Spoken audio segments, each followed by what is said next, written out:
Hello everyone, I hope you all are doing fine. So students, I hope आप अच्छे से पढ़ रहे हो। एंड एज यू नो कि मैंने क्लास 6 का एनसीईआरटी का साइंस बुक शुरू किया हुआ है और उसमें we have already done with chapter 1 and chapter 2 and have started with chapter 3। Chapter 3 के ऊपर एक ऑलरेडी हमारा सेशन हो चुका है। तो आज हमारा चैप्टर 3 फाइबर टू फैब्रिकेट के ऊपर जो है सेकेंड सेशन है और इस सेशन में आई स्टार्ट कुछ प्लांट फाइबर्स के बारे में हम डिस्कस करेंगे। और प्रीवियस लेक्चर में हमने फाइबर के टाइप्स डिस्कस किए थे, यार्न क्या है वो डिस्कस किया था। तो एक जिन बच्चों ने प्रीवियस लेक्चर देख लिया उसमें एक रेक्टिफिकेशन आपने करना है। सो आपने हेम्प वर्ड का ये हेम्प एंड फ्लाक्स इसके स्पेलिंग मिस्टेक्स आपने रेक्टिफाई करने हैं। And in addition with it, अगर आपको याद हो, जिन भी बच्चों ने ये लेक्चर सुना है एंड उसके बाद आपने एनसीईआरटी बुक अगर रीड की है वहां तक, उस केस में अगर मैं बात करूं, fabric is made up of yarn and yarn is further made up of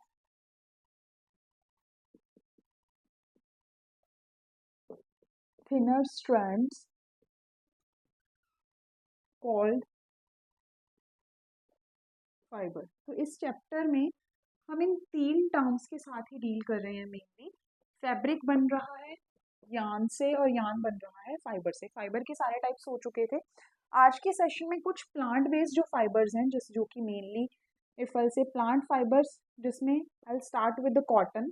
cotton के साथ हम शुरुआत करेंगे। अगर आप एक दिए की बात करते हो, आप दीपक जलाते हो, राइट, तो उस केस में क्या है, उस दिए को जलाने के लिए हम कॉटन का फाइबर यूज करते हैं। उससे हम क्या करते हैं, विक बनाते हैं, राइट। तो दिए को जलाने के लिए जो हम वो बत्ती यूज करते हैं, विल से जो विक यूज करते हैं, कॉटन के फाइबर को थोड़ा सा फोल्ड करेंगे दिए में, विल से कि दिए के अंदर जो तेल है उसमें डिप करेंगे, फिर उसको जला देंगे and definitely it will give us light. तो ऑयल लैंप्स के केस में ये कॉटन यूज होता है। अपार्ट फ्रॉम इट, कॉटन जो है वो क्लोथ्स के लिए यूज होता है। Different different categories of cloth, pillows के लिए, बेडशीट्स के लिए, हम जो कपड़े पहनते हैं उनके केसेस में कॉटन साड़ीज आती हैं, कॉटन कुर्ताज, ये सब विल से कि क्लोथ्स में हम कॉटन का फैब्रिक यूज करते हैं, राइट। नाउ अगर मैं कॉटन की बात करूं तो इसके मल्टीपल यूजेस हैं। It is used for clothes, different different type of clothes. It is used in oil lamps, right. Clothes में भी हम डिफरेंट डिफरेंट कैटेगरीज डिवाइड कर सकते हैं, जैसे कुर्ता, साड़ी, एक्सेट्रा, राइट। इसके अलावा इफ आई से पिलोस, पिलो कवर्स हो गए, बेडशीट्स हो गया, कॉटन के क्लोथ्स होते हैं, राइट। तो डिफरेंट डिफरेंट कॉटन के यूजेज हैं जहाँ भी ये यूज होता है, या डिफरेंट डिफरेंट फैब्रिक है, जो विल से कि कॉटन फैब्रिक है जो डिफरेंट डिफरेंट प्रोडक्ट्स को बनाने के लिए यूज किया जाता है। Now if I talk about the cotton, तो cotton is basically it is a kharif crop. Kharif crop, अगर मैं खरीफ क्रॉप की बात करूं तो kharif crop is a monsoon crop. इसको हम बोलते हैं बेसिकली जो क्रॉप है जो मॉनसून सीजन में हार्वेस्ट किया जाता है, it is a monsoon crop. और इन अदर वर्ड्स बेसिकली फल से it is harvested in monsoon. ये वो क्रॉप है जो मॉनसून के टाइम पर हार्वेस्ट किया जाता है, राइट। तो कॉटन की अगर बात करें, कॉटन का डिफरेंट डिफरेंट यूजेज है। अगर आप एक कॉटन को देखते हो तो उसको अगर आप वैसे थोड़ा सा खींचते हो तो आपको ना बहुत छोटे छोटे धागे के जैसे स्ट्रक्चर्स दिखते हैं। तो उसके अंदर बेसिकली क्या होता है, वो होते हैं कॉटन फाइबर्स। जो वो छोटे छोटे धागे लाइक स्ट्रक्चर्स होते हैं, कॉटन के अंदर क्या होते हैं, cotton fibres, very thin strands, they are cotton fibres, right. और इन कॉटन फाइबर्स को हम विल से कि पूरे जो कॉटन है जब उसको ग्रो करवाया जाता है, उसके बाद जब उसको हार्वेस्ट किया जाता है, तो कॉटन जो है कॉटन प्लांट के ऊपर लगता है, राइट। और उसके अगर आपने देखा होगा एक विल से कि एक फील्ड देखा होगा कॉटन वाला जहाँ पर कॉटन ग्रो किया जाता है, तो वो बेसिकली ऐसा लगता है कि जैसे क्लाउड्स हैं, वाइट क्लाउड्स, या एक पूरा स्नो के जैसे लगता है। उसमें बेसिकली क्या होता है, कॉटन प्लांट्स के ऊपर जो कॉटन है वो एक एज अ कॉटन बॉल्स के जैसे लगते हैं, अंदर उसके होते हैं सीड्स, राइट। तो वो वाइट वाइट कलर का पूरा area is will say cotton balls के कारण पूरा एरिया जो है वो खेत है पूरा वो वाइट वाइट लगता है, वो कॉटन विल से क्लाउड्स या स्नो के जैसे लगेगा। तो जब आप उसको प्लग करते हो और उसको थोड़ा सा खींचते हो तो जो वो कॉटन है उसको थोड़ा सा और स्ट्रेच करोगे तो छोटे छोटे धागे दिखेंगे, उन धागे वो कौन से होते हैं, कॉटन फाइबर्स, राइट। उन्हीं फाइबर्स को वैसे उस पूरे कॉटन को अगर हम कंबाइन करके डेफिनेटली फिर इफ आई से उसको कंबाइन करते रहते हैं, देन एट द एंड हम उसको एक यान बना देते हैं and after that will say कि फैब्रिक बन जाता है। नाउ अगर मैं कॉटन की बात करूं, कॉटन की ग्रोथ के लिए, कॉटन प्लांट्स की ग्रोथ के लिए क्या क्या चीज़ें रिक्वायर्ड हैं, so I write that for the growth of the cotton plant, cotton plant को उगाने के लिए कुछ बेस्ट इफ ऐसे क्लाइमेटिक कंडीशंस और सॉइल, एक स्पेसिफिक टाइप का सॉइल चाहिए होता है। अगर मैं बात करूँ क्लाइमेटिक कंडीशंस की तो they need warm climate and black soil is required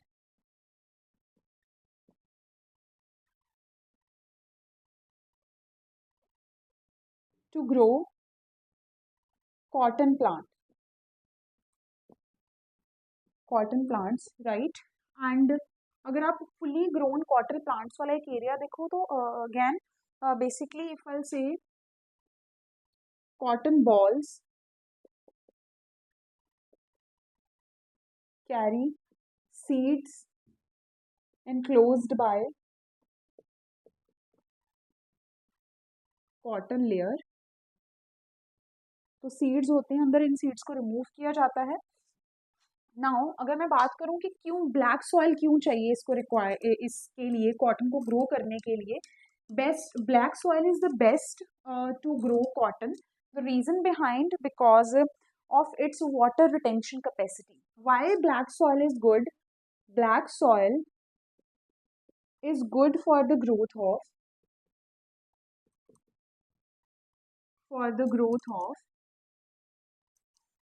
cotton because of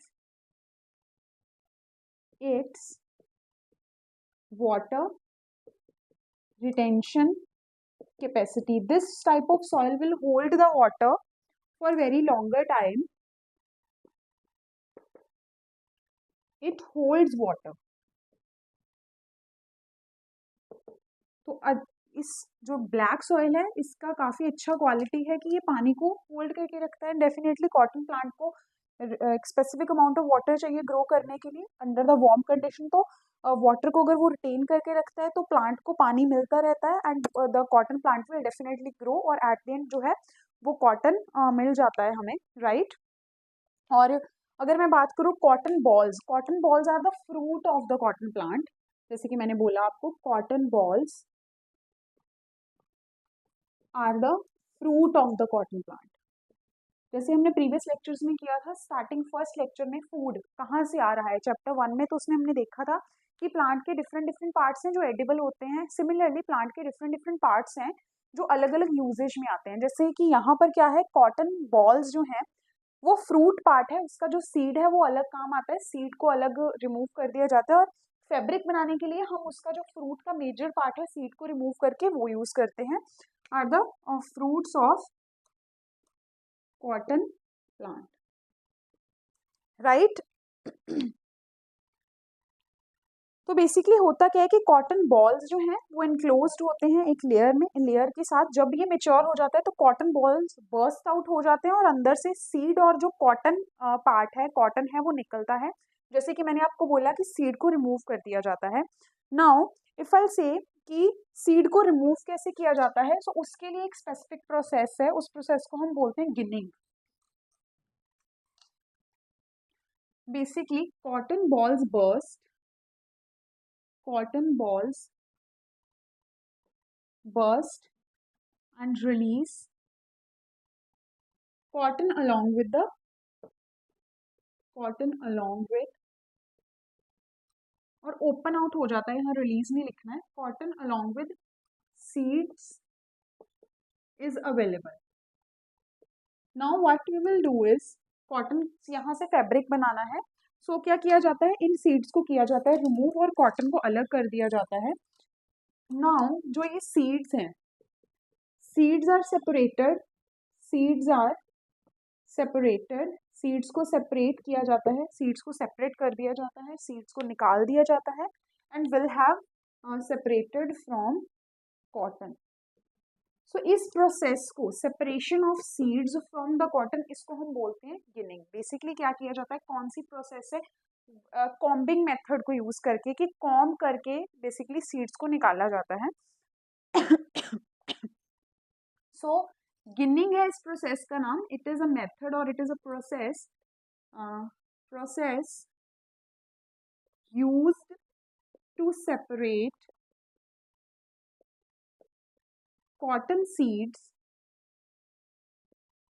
from cotton by combing। उसको निकाल दिया जाता है, उस प्रोसेस को हम बोलते हैं गिनिंग। और जो ये कॉटन सीड्स हैं, ये एनिमल फॉडर के लिए बहुत अच्छे काम आते हैं, कि एनिमल्स की फीड में ये एड ऑन किए जाते हैं। ये जो कॉटन सीड्स हैं, they are used, cotton seeds are used as animal feed और फूड। इन एनिमल फूड में ये यूज़ किए जाते हैं। अभी हमारे पास जो कॉटन है वो सेपरेट हो गया। अभी इस कॉटन को यूज़ करके डिफरेंट डिफरेंट प्रोसेसेस के थ्रू हम इससे फैब्रिक बना सकते हैं। वो जो प्रोसेसेस हैं जो फैब्रिक बनाएंगे फाइबर से, उसके ऊपर मैं आती हूँ। अभी नाउ हमें सबसे पहले ये जानना है कि हमारे इंडिया में कौन कौन सी स्टेट्स हैं जो विल से कि इफ आई से कि कॉटन को ग्रो करते हैं।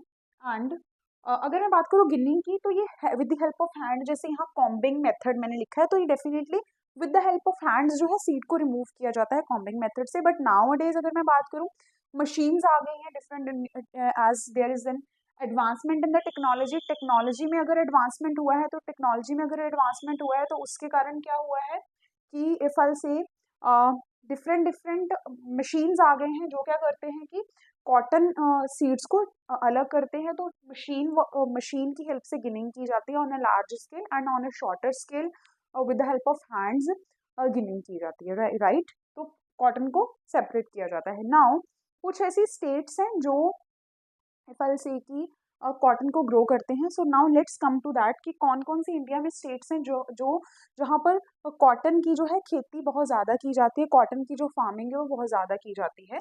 सो states where cotton is grown,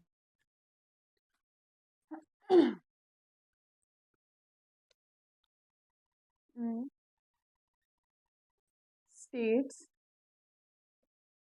where cotton is grown,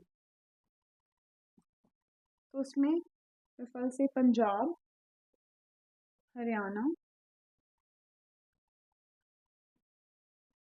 Uttar Pradesh, Maharashtra,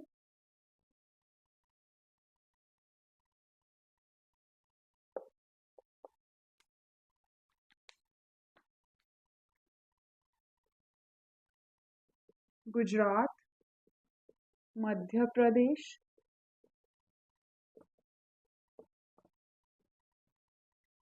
and some parts of Andhra Pradesh.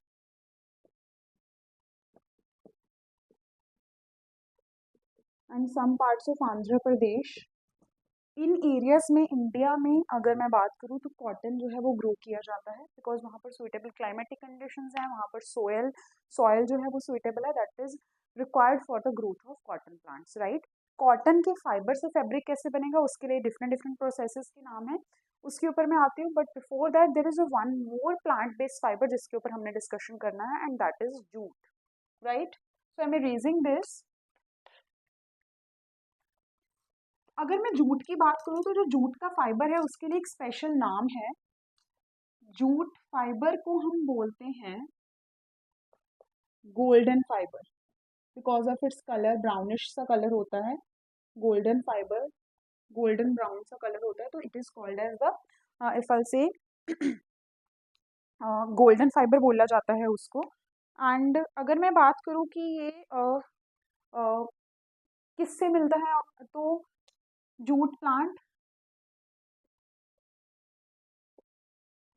से मिलता है, and it is grown in rainy season, grown in rainy season rainy season में जो है ये जूट प्लांट है, इसकी ग्रोथ करवाई जाती है। अगर मैं जूट फाइबर की बात करूँ तो जूट फाइबर जो है कंपैरेटिवली बहुत ज़्यादा हार्ड होता है, तो ये थैले बनाने के लिए, बैग्स बनाने के लिए, रस्सी बनाने के लिए यूज़ किया जाता है। काफ़ी हार्ड होता है, मैट्स बनाने के लिए यूज़ किया जाता है। अगर मैं इसको कॉटन के साथ कंपेयर करूँ या किसी और फाइबर के साथ कंपेयर करूँ तो it is hard. Now as have to mention कि ये रेनी सीजन में ग्रो होता है, तो इफ आई से कि कौन कौन से स्टेट्स हैं जो मेजरली जूट प्लांट को ग्रो करवाते हैं, तो उसमें से कॉमन स्टेट्स जो हैं they are West Bengal and Bihar and Assam. These are the common states that grow the jute. तो जूट प्लांट जो है, जब वो एक फ्लावरिंग स्टेज पर पहुंच जाता है तो jute fibre, specifically jute plant का जो स्टेम पार्ट है वहां से लिया जाता है। जैसे कि कॉटन जो है, कॉटन बॉल जो है वो फ्लावर पार्ट है, तो कॉटन हम फ्लावर पार्ट से लेते हैं। जूट प्लांट का भी जो मेजरली स्टेम पार्ट है उससे लिया जाता है jute.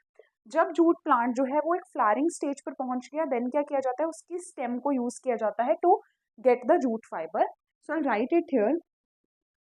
Jute plant once reaches at its flowering stage,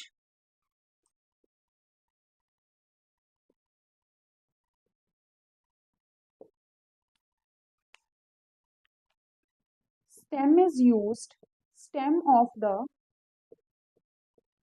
jute plant is used to get fiber. अभी स्टेम को कैसे यूज किया जाता है कि स्टेम को थोड़े टाइम के लिए फल से कि पानी के अंदर डिप करके रखा जाता है ताकि वो थोड़ा सॉफ्ट हो जाए।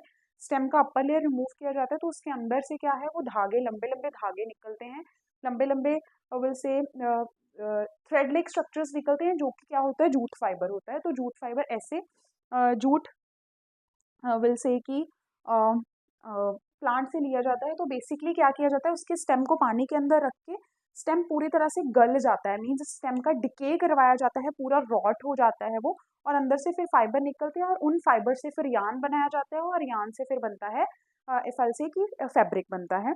सो राइट द प्रोसेस, जैसे कि मैंने बोला कि पहले एक बार फ्लावरिंग स्टेज पर पहुंच गए तो स्टेम को यूज किया जाता है। अभी स्टेम को कैसे यूज किया जाता है, stem is completely kept inside the water for a very shorter interval of time। उसको डिके करवाया जाता है, जैसे कि मैंने बोला है कि हार्ड होता है, तो पानी के अंदर रख के वो स्टेम कंपैरेटिवली सॉफ्ट हो जाता है और उसके अंदर से वो धागे, लॉन्ग थ्रेड लाइक फाइबर्स जो है वो निकल जाते हैं, राइट। तो इसके बाद ही आप प्रोसेस लिख लो। फर्स्ट स्टेप ये हो गया, this is the first step. After that stem is kept inside water to decay, inside water to decay और रॉट, पकने के लिए, मतलब सॉरी, वो गल जाए थोड़ा उसके लिए छोड़ दिया जाता है। And after that jute fibres are extracted from.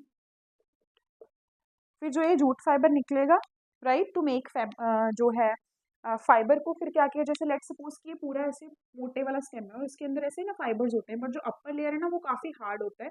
तो जो अपर लेयर है ना इसको गलाया जाता है, मीन्स ये डिके हो जाए। जब अपर लेयर एक बार डिके हो जाएगा तो अंदर से ये फाइबर लाइक स्ट्रक्चर्स, ऑब्वियसली इतना गैप नहीं होगा, बट हाँ ये धागे धागे से आसान हो जाता है निकालना, बिकॉज सॉफ्ट हो जाते हैं पानी में रखकर। तो इन फाइबर से बनाया जाता है पहले यान, और फिर यान से बनता है फैब्रिक, राइट। अभी अगर मैं बात करूं कि यान कैसे बनाया जाता है, और इफ आई से कि कॉटन या किसी और फाइबर से हम यान कैसे बनाते हैं, तो डेफिनेटली उसके लिए we have different different techniques. अभी तक हमने जो किया है कि हम फाइबर कैसे डिराइव करते हैं, कॉटन का या फिर जूट का, राइट। तो now the next process is, fibre हमें मिल गया है, अभी हम फाइबर से यान कैसे बनाएंगे। फॉर मेकिंग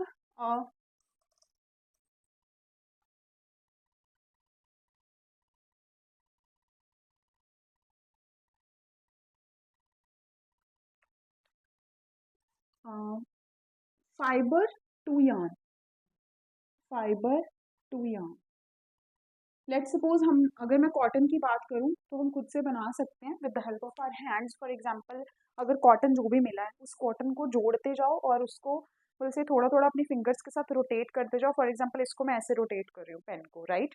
तो इसको रोटेट करते जाओ और स्ट्रेच करते जाओ, तो आप देखोगे कि आपके पास एक मोटा सा धागा बन जाएगा, और वो जो मोटा धागा है दैट इज यान। तो बेसिकली अगर मैं बात करूं with the help of hand से हम बना सकते हैं, तो इस प्रोसेस को हम क्या बोलते हैं? फाइबर से यान बनाने को। So the process of making यान फ्रॉम थिनर स्ट्रैंड्स, जिनको हम क्या बोलते हैं? थिनर स्ट्रैंड्स, जिनको हम बोलते हैं फाइबर्स। फाइबर से यान बनाने की प्रोसेस को हम बोलते हैं इज कॉल्ड स्पिनिंग। इसको हम क्या बोलेंगे? स्पिनिंग बोलते हैं। इस प्रोसेस को हम बोलते हैं स्पिनिंग, जिसमें हम क्या करते हैं? फाइबर से बनाते हैं यान। जैसे कि मैंने बोला कि कॉटन जो हमने डिराइव किया है कॉटन प्लांट से, वो फाइबर्स, उसको आप क्या करते जाओ, लाइक जितना भी है उसको धीरे धीरे रोटेट करते जाओ और स्ट्रेच करते जाओ। जब आप रोटेट और स्ट्रेच करें उसके साथ और कॉटन ऐड करते जाओगे तो आपके पास एक लंबा सा धागा बन जाएगा। That is what is spinning. उसमें हमने क्या किया? वो मोटा लंबा धागा जो बनाया है दैट इज द यान बनाया, वो हमने छोटे छोटे थिनर स्ट्रैंड्स को यूज करके, राइट? हैंड की हेल्प से हम कर सकते हैं। इसके अलावा we have certain, if I say की, इंस्ट्रूमेंट जिनको हम यूज करते हैं। सो स्पिनिंग के लिए takli and charkha are common, you can say, instruments used for spinning।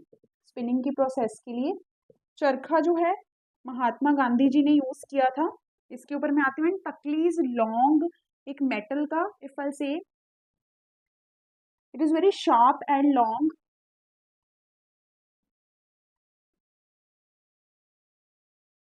काफी शार्प होता है और काफी लॉन्ग, विल से कि मेटल का ही एक पीस होता है, शार्प एंड लॉन्ग। तो इसकी हेल्प से what what we will do, will keep on rotating the fibre around it, and उसके बाद उसको स्ट्रेच करते रहते हैं एंड तकली से बन जाता है। एंड सिमिलरली चरखा इज ऑल्सो यूज्ड।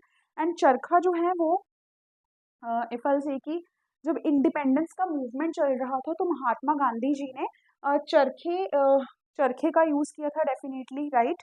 तो उन्होंने एक्चुअली इंडिपेंडेंस मूवमेंट के टाइम पर उन्होंने सभी इंडियंस को इनकरेज किया था कि आप जो ब्रिटिश क्लोथ्स बना रहा है उनको मत यूज करो, आप इंडियन ग्रोन कॉटन के क्लोथ्स को खुद आप बना सकते हो, आप स्पिनिंग करो विद द हेल्प ऑफ चरखा, राइट? तो Mahatma Gandhi ji at the time of independence movement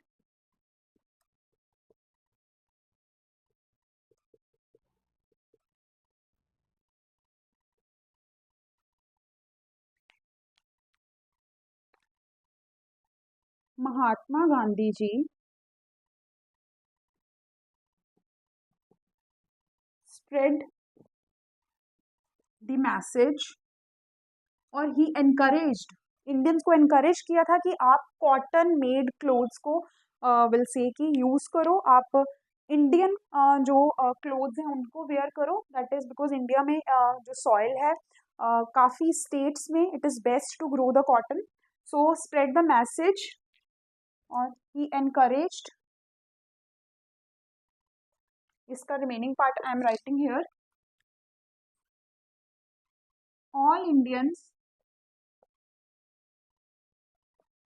to wear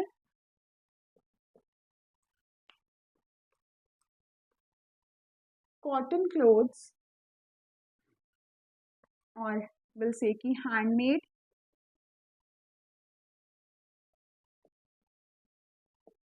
Indian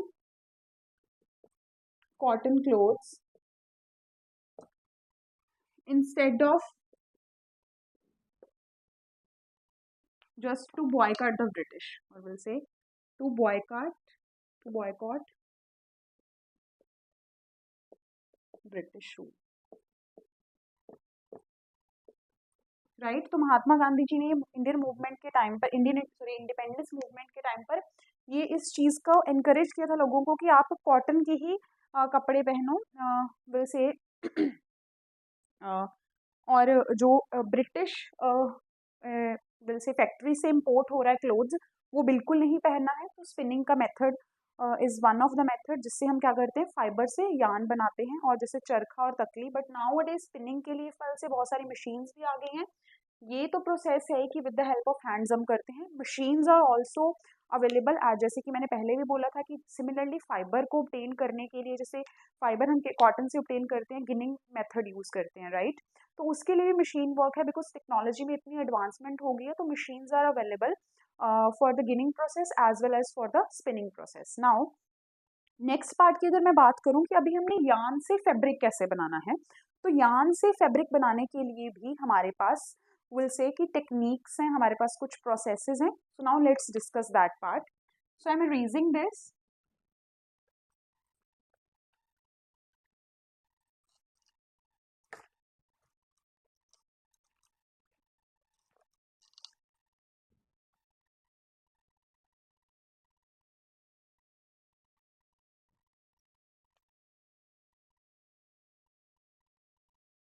on yarn to fabric।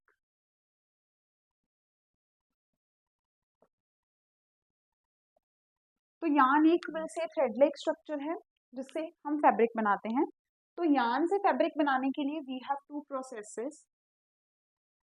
One is weaving and the other one is knitting.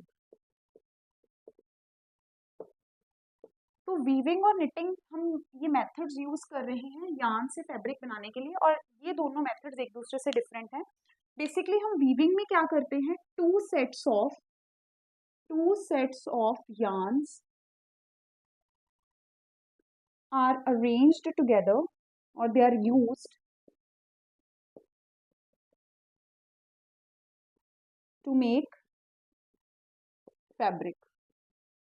इसमें हम बेसिकली क्या करते हैं कि दो sets of yarn, let's suppose कि एक यार्न का थ्रेड है and this is the second thread of yarn, तो इन दोनों को अरेंज किया जाता है at the end to make just 1 second, sorry।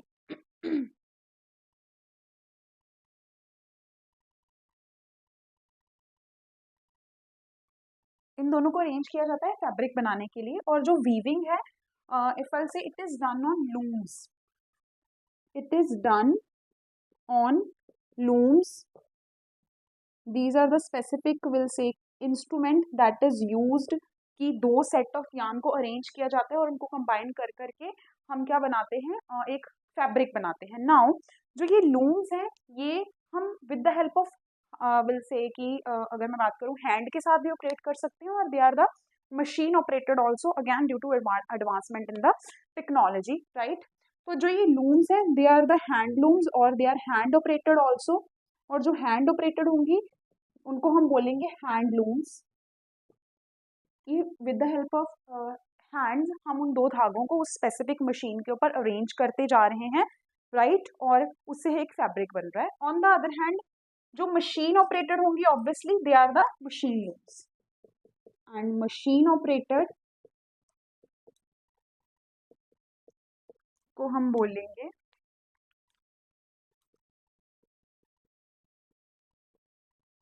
Machine looms, right. Next हमारे पास आता है निटिंग। और निटिंग वीविंग से कैसे डिफरेंट है, जैसे इस केस में two set of yarn use किया जाता है। In case of knitting will use one set of yarn is used to make fabric।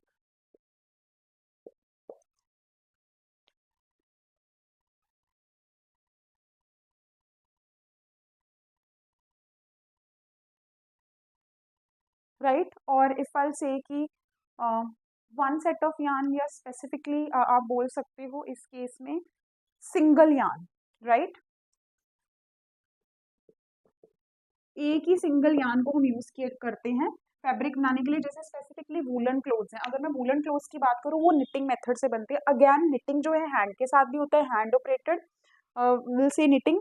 तो on the other hand machine operated भी होता है, मशीन्स के साथ, मशीन्स भी एडवांसमेंट इन द टेक्नोलॉजी के कारण मशीन्स भी हैं जो निटिंग के लिए यूज़ किया जाता है। इन केस ऑफ निटिंग अगर आप लेट सपोज कोई सॉक्स बनाया है, यूजुअली अगर मैं बात करूँ पेरेंट्स या ग्रैंड पेरेंट्स निटिंग करते हैं, जैसे घर पे बैठ के वो कुछ बना रहे हैं, आपके लिए कुछ बनाया हुआ है, तो लेट सपोज कि आपका वो स्वेटर खराब हो गया, उसमें से आप देखोगे अगर एक थोड़ा सा वो यान जो है, मोटा धागा वो निकल गया, अगर आप उसको खींचोगे ना तो वो एक ही पूरा कंप्लीटली पूरा बाहर आ जाता है। तो वहां से you can get the idea कि एक सिंगल यान यूज किया जाता है पूरे के पूरे स्वेटर को या उस वुलन सॉक्स को बनाने के लिए, right. So this is all about कि हम यान से फैब्रिक कैसे बनाते हैं। तो इसका क्विकली अगर मैं एक बार विल से कि मेथड्स की रिवीजन अगर हमने करनी है, जो भी अभी तक हमने किया मैं उसको क्विकली फिर से लिख रही हूँ।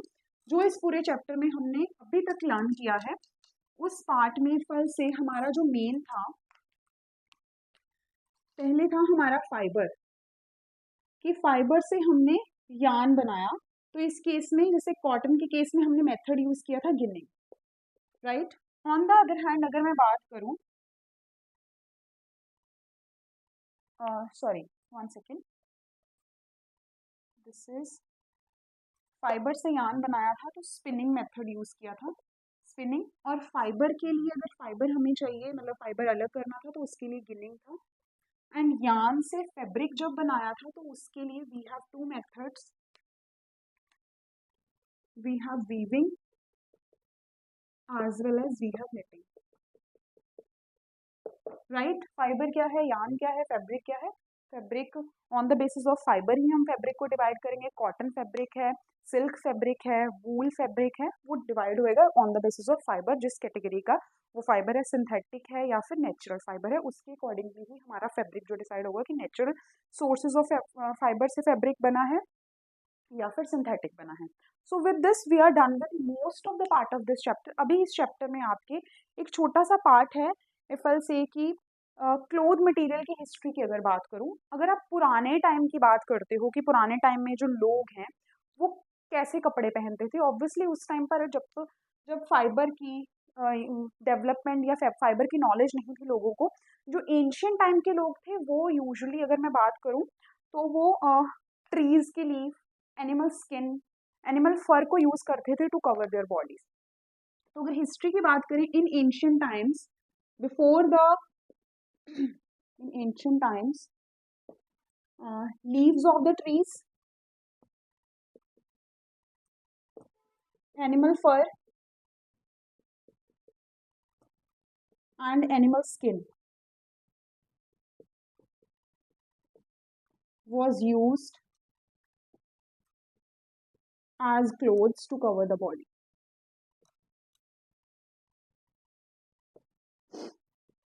Slowly फिर डेवलपमेंट हुआ, will say as the due to the evolution there is an, will say कि एडवांसमेंट हुआ थिंकिंग कैपेसिटी में of the human being, then slowly fibre का विल से यूज होना शुरू हुआ to make the fabric. But उससे पहले ancient time में लीव्स, ट्री के पत्तों से, फर से, एनिमल की एनिमल स्किन से जो है वो एंशियंट ह्यूमन जो है वो अपनी बॉडी कवर करते थे, राइट। एंड स्लोली फिर जब अगर मैं बात करूँ एग्रीकल्चर में एडवांसमेंट हुई, देन उन्होंने धीरे धीरे सीखा कि हाँ कैसे फल से कि फाइबर से यान बनेगा और यान से फैब्रिक बनेगा, राइट।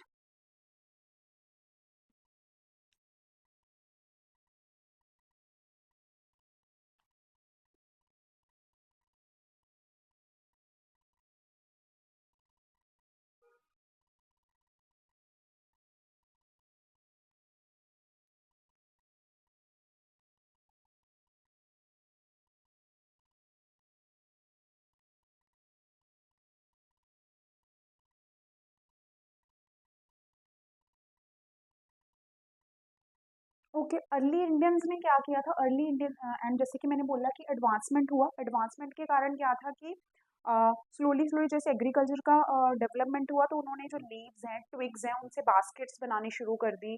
जो ह्यूमन बीइंग की जैसे डेवलपमेंट हो रही थी, उन्होंने स्लोली बहुत सारी चीज़ें लर्न की, अब की कैसे प्लांट्स और एनिमल्स के जो भी प्रोडक्ट्स हैं उनको अगर वो यूटिलाइज करें उससे क्या क्या बन सकता है।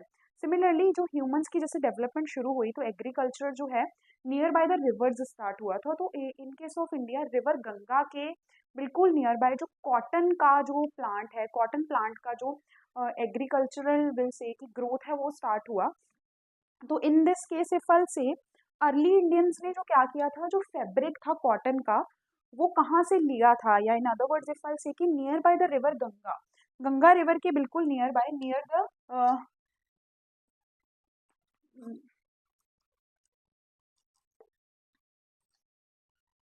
Early Indians get fabric of cotton from the regions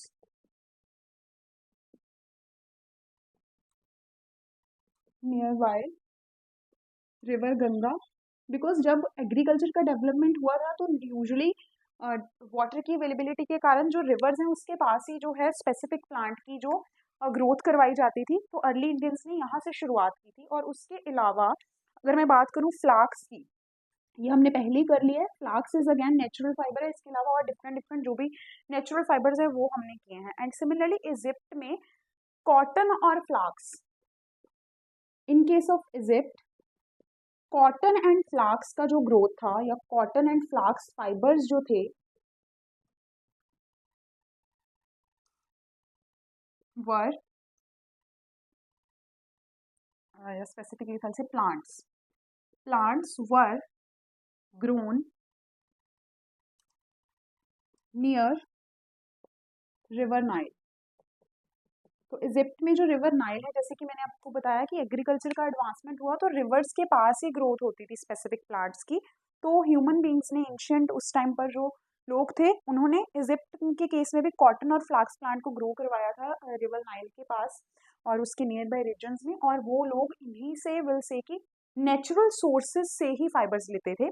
now days due to advancement in technology synthetic fibres का विल से कि यूजेज बहुत बढ़ गया है, प्रोडक्शन बहुत बढ़ गया है। बट पहले ऐसा नहीं था कुछ। अगर बहुत पुराने टाइम की बात करें, slowly slowly what will happen, पहले अगर मैं बात करूं कि जैसे कि वो पत्तों का यूज करते थे, एनिमल फर का यूज करते थे, देन धीरे धीरे उन्होंने हैंड की हेल्प से विल से इन फाइबर्स को गैदर करके विल से कि अनस्टिच्ड फॉर्म में एक फैब्रिक बनाया और उसको ही अपनी बॉडी के सराउंडिंग में लपेटना या कवर करना शुरू कर दिया।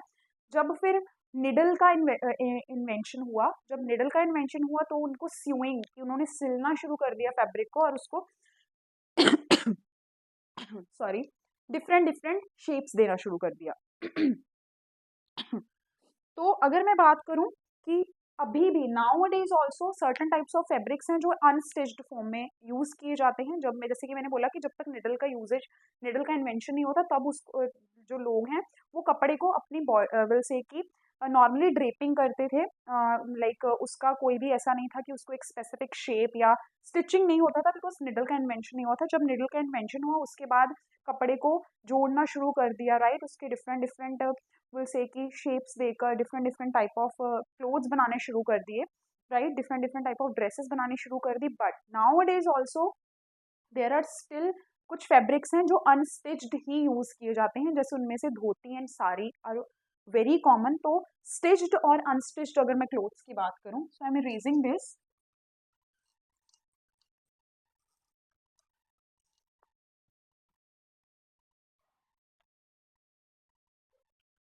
तो stitched fabric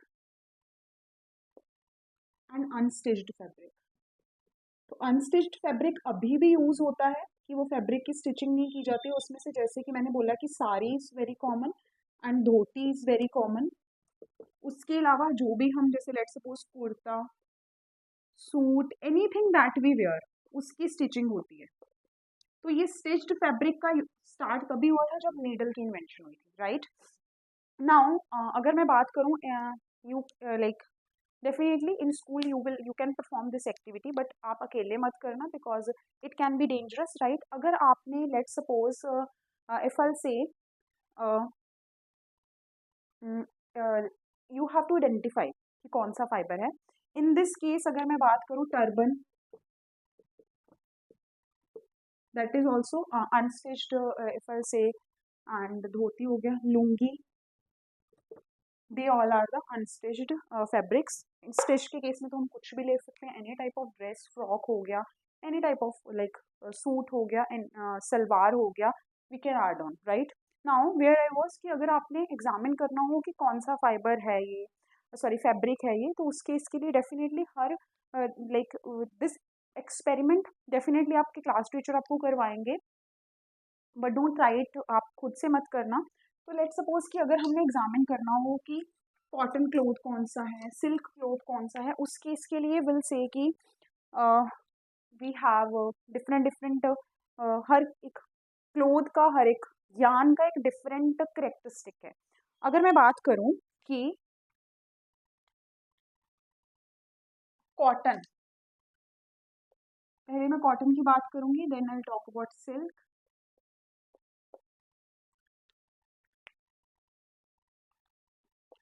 wool and synthetic fibre.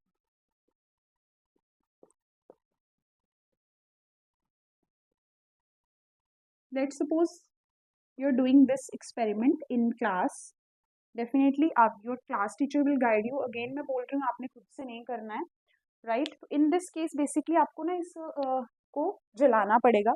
तो when you will burn it, जब कॉटन को बर्न करोगे, what will happen, it will melt, ठीक है, ये कपड़ा मेल्ट हो सकता है। Just 1 second, in this case, हाँ ये sorry, when you will burn it, it will burn, और अगर आप इसकी let suppose it will not shrink, तो I am putting cross, shrink नहीं करेगा और उसके साथ साथ ये मेल्ट भी नहीं करेगा, बट जो ऑर्डर है कि जब ये जलता है तो स्मेल कैसी आती है, स्मेल लाइक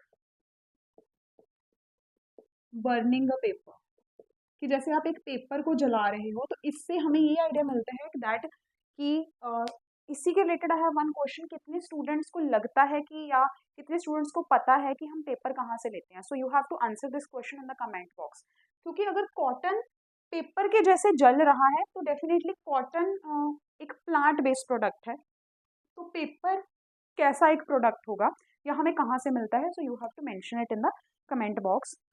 अगर मैं बात करूं सिल्क की, सिल्क को आपने जलाया, ठीक है, when you will burn it, तो इट विल श्रिंक, श्रिंक करता है बट मेल्ट नहीं करेगा। क्रॉस में इसके आगे लगा रही हूँ कि ये मेल्ट नहीं करेगा,